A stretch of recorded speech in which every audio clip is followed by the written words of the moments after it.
Morning students, today is our second lecture of this unit, that is the ionic solids. तो हमारा आज topic रहेगा that is the radius ratio effect and the coordination number. तो सबसे पहले हमारा radius ratio होता क्या है? The ratio of the radii of the positive and the negative ion is known as the radius ratio. Radius ratio में क्या होता है? आपका radius of positive ion और radius of negative ion का ratio जो है वो आपका radius ratio कहलाता है. It plays very important role in determining the structures of ionic solids as discussed below. तो अगर हम देखें कि आपको पता है ionic solids में जो आपके आयनिक कंपाउंड्स में जो कैटायंस और एनाइंस हैं वो बहुत स्ट्रांगली हेल्ड होते हैं, that is by the strong electrostatic forces के थ्रू. तो अगर हम आयंस क्या करते हैं, एक दूसरे को अरेंज करके रखते हैं ज्योमेट्रिकल अरेंजमेंट में, कि इस तरह से अरेंज करके रखते हैं कि उनके बीच में अट्रैक्शंस जो हैं वो मैक्सिमम रहे और जो रिपल्शंस जो हैं उनके बीच में वो मिनिमम रहे.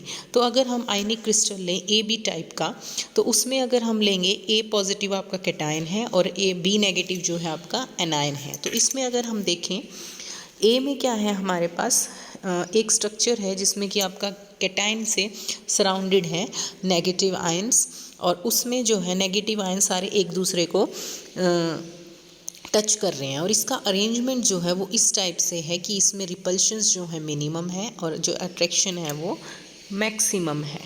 ठीक है, लेकिन और ये इस तरह का स्ट्रक्चर जो है वो क्वाइट स्टेबल है. लेकिन अगर हमारा क्या हो, size of anion is large, अगर हमारे साइज ऑफ एनायन लार्ज हो जाए या फिर साइज ऑफ एनायन जो है हमारा स्मॉल हो जाए, तो दोनों ही केस में क्या होगा हमारे साथ, जो कैटायन से जो टचिंग है उसकी वो कम हो जाएगी.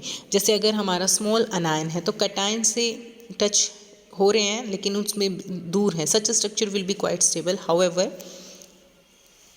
however if the size of an ion is less,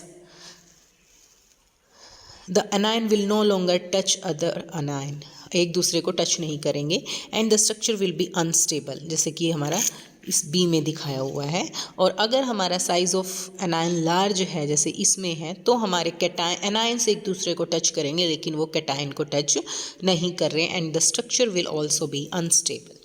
ठीक है, उसके बाद अगर हम देखें कि let us understand as to how the change in the radius ratio, R positive ratio and R negative changes the structure of the compound. Consider a stable structure in which all the anions are touching with each other and also the cation.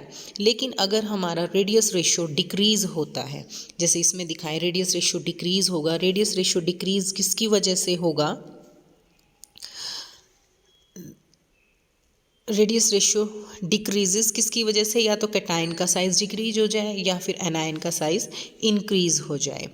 ठीक है, तो इस case में क्या होगा, जैसे कि हमने लिखा when the radius ratio is further decreased a stage will reach when one और मोर एनायंस में be pushed away so that the remaining anions fit around the cation giving more stable structure. तो इसमें जैसे क्या हुआ, एक दूसरे को टच नहीं करेंगे और टच करने के लिए उन्हें एक दूसरे के पास आना पड़ेगा, और उसकी वजह से जो कोऑर्डिनेशन नंबर है उसका डिक्रीज हो जाएगा 6 to 4. ठीक है, दूसरा अगर हम बात करें, we increase the radius ratio either by increasing the size of the cation or by decreasing the size of the anion. तो इसमें क्या होगा, the structure will become unstable, all the anions will no longer be touching one another. और अगर हम radius ratio को further increase करते रहते हैं, the anions will be going further and further apart. Consequently, a stage may reach when more number of anions enter into this, fit into around the cation and giving more stable structure. तो जो coordination number है वो हमारा increase हो जाएगा, 6 to 8 चला जाएगा. तो ये इस तरह से हमने दो possibility दिखाई कि अगर आपका radius ratio जो है वो डिक्रीज़ होता है तो उस केस में हमारे पास कोऑर्डिनेशन नंबर डिक्रीज़ हो जाता है 6 to 4. और अगर हमारा रेडियस रेशियो इंक्रीज़ होता है तो हमारा कोऑर्डिनेशन नंबर जो है इंक्रीज़ हो जाता है 6 to 8. अब कुछ रेडियस रेशियो इसमें जिससे कि हमें ये पता चले कि कौन सा स्ट्रक्चर कौन सा कंपाउंड जो है, कौन सा स्ट्रक्चर शो करेगा। अगर रेडियस रेशियो हमारा आता है 0.155 से 0.225 तक, तो आपका जो स्ट्रक्चर होगा वो होगा प्लेनर ट्रायंगुलर। अगर हमारा रेडियस रेशियो आता है 0.2252 टू 0.414, तो हमारा कोऑर्डिनेशन नंबर होगा 4 और जो हमारा स्ट्रक्चर होगा डेट इज़ द टेट्राहेड्रल। उसके बाद अगर हमारा 0.414 0.732 आता है, तो हमारा कोऑर्डिनेशन नंबर होगा 6 और स्ट्रक्चर होगा हमारा ऑक्टाहेड्रल। उसके बाद अगर हमारा रेडियस रेशियो आता है 0.732 से 1, तो हमारा कोऑर्डिनेशन नंबर होगा 8 और हमारा स्ट्रक्चर होगा क्यूबिक। तो इस तरह से हम रेडियस रेशियो कैलकुलेट करके हम उसका स्ट्रक्चर बता सकते हैं कि क्या स्ट्रक्चर होगा, उसका क्या कोऑर्डिनेशन नंबर होगा। उसके बाद हमारा पॉइंट आता है लेटिस डिफेक्ट। लेटिस डिफेक्ट में क्या होता है? लेटिस डिफेक्ट क्या होता है कि अगर हम एक आइडियल क्रिस्टल देखें, तो आइडियल क्रिस्टल क्या होता है? An ionic crystal which has the same unit cell containing the same lattice points throughout the whole of the crystal is known as the ideal crystal. और ये ideal crystal जो present होता है वो absolute zero पे होता है। तो अगर इससे टेम्परेचर से एनी टेम्परेचर अबव 0 केल्विन जो डेविएशन शो करता है एक कंप्लीट ऑर्डर अरेंजमेंट में, उसको हम बोलते हैं डिफेक्ट और डिसऑर्डर। अब ये किसकी वजह से आती है? इसमें दो तरह के डिफेक्ट हम बता रहे हैं, defects in the stoichiometric and defects in the non stoichiometric crystals. तो अगर हम फर्स्ट बात करें स्टोक्यूमेट्रिक क्रिस्टल्स में, अब स्टोक्यूमेट्रिक क्रिस्टल्स हमारे होते क्या हैं? Stoichiometric crystals are those in which the number of positive and negative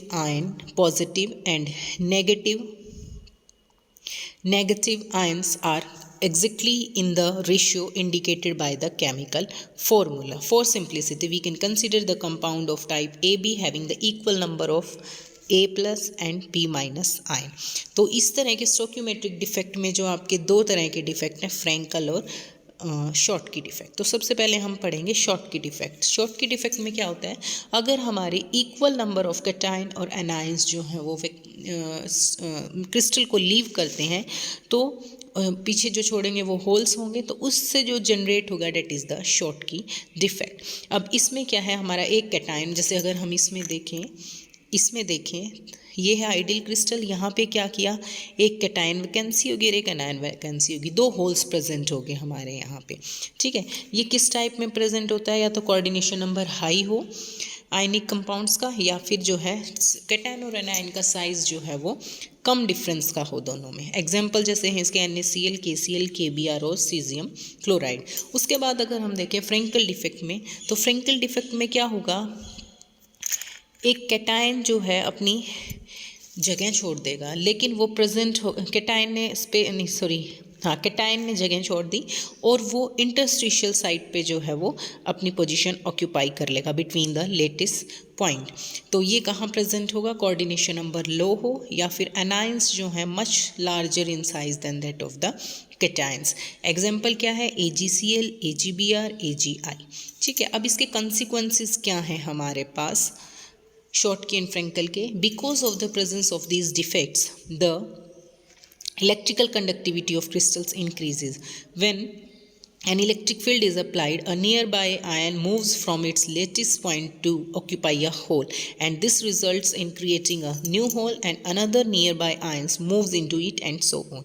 And this process continues, and a hole thereby moves from one end to the another, and thus control the whole जो आपका hole है वो hole of the crystal में continue move करता रहेगा। दूसरा क्या है?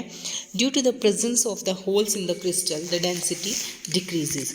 अब इसमें क्या है, ये हमारा सिर्फ शॉर्ट की डिफेक्ट में होता है कि जब होल्स प्रेजेंट होते हैं तो उसकी वजह से जो है हमारी डेंसिटी जो है वो डिक्रीज होगी। थर्ड पॉइंट है presence of holes also decreases the lattice energy और the stability of the crystal.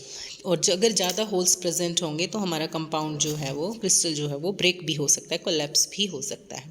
Fourth point है कि closeness of similar charges in the Frenkel defect tends to increase the dielectric constant of the crystals.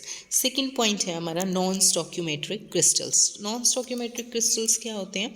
जहाँ पे हमारा ratio of positive and negative ions present in the compound differs from that required by the ideal chemical formula of the compound are known as the non stoichiometric compounds. यहाँ पे दो point हो सकते हैं, metal excess defect और the metal deficiency defect. अब metal excess defect भी दो तरह से हो सकती है, उसमें आते हैं आपके एनायन वैकेंसी और दूसरा आपका आता है excess cation occupying interstitial site. तो अगर हम एनायन वैकेंसी की बात करें तो नेगेटिव आयन में be missing from the relative site leaving holes in which the electrons get entrapped to maintain the electrical neutrality. क्या करेगा? एक जो एनायन निकल जाएगा तो उसमें क्या हो जाएगा, हमारे इलेक्ट्रॉन एंट्रैप हो जाएगा। ये जो है हमारे 31 फिगर में दिखाया हुआ है। Evidently there is an excess of positive ions although the crystal as a whole is electrically neutral. This type of defect is observed in those crystals which are like to form Schottky defect. अब electron आ गया, electron आने के बाद क्या होगा, जो electrically neutrality जो है वो बनी रहेगी। ये किस तरह से जनरेट होती है electrical anion vacancy?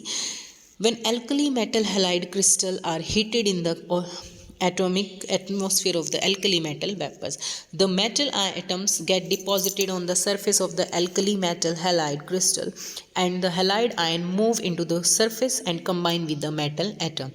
The electrons thus produced by the ionization of the metal atom diffuse into the crystal and get trapped at the anion vacancy, and the electron trapped in anion vacancies are referred to as the Faraday center. उसके बाद अगर हम excess cation occupying interstitial site की बात करें तो एक access cation अगर हमारे इंटरस्टिशियल साइट में आ जाता है तो उसको मेंटेन करने के लिए, इलेक्ट्रिकली न्यूट्रलिटी बनाने के लिए एक इलेक्ट्रॉन जो है वो भी इंटरस्टिशियल साइट में आ जाता है, तो उससे हमारी इलेक्ट्रिकली न्यूट्रलिटी जो है वो बनी रहती है। उसके बाद कंसिक्वेंसेस क्या होते हैं इसमें कि the crystal with metal excess defect conduct electricity due to the presence of the free electrons. हालांकि जो कंडक्टिविटी है वो लो होती है क्योंकि फ्री इलेक्ट्रॉन्स बहुत ही कम प्रेजेंट होते हैं।